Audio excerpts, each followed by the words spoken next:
নমস্কার। জীবন খাতা, কলমে কেকা দাস আর আমি মমতা মণ্ডল। এক একটা দিন যখন জীবনের খাতা থেকে মুছে যায়,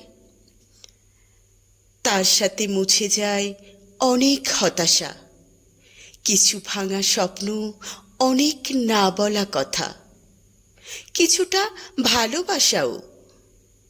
জীবন খাতা সবসময় রঙিন হয় না, কিছুটা ধূসর, কিছুটা সাদা কালো, কিছুটা আবার বেশ ঝলমলে।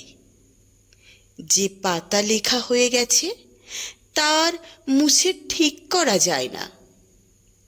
জীবন খাতার প্রতিটি পাতায় শুধু হাহুতাশ নেই, আছে কিছু ভালো লাগার মুহূর্ত, কিছু পাওয়া না পাওয়ার গল্পের সাথে ভালোবাসা কুড়োনোর গল্প।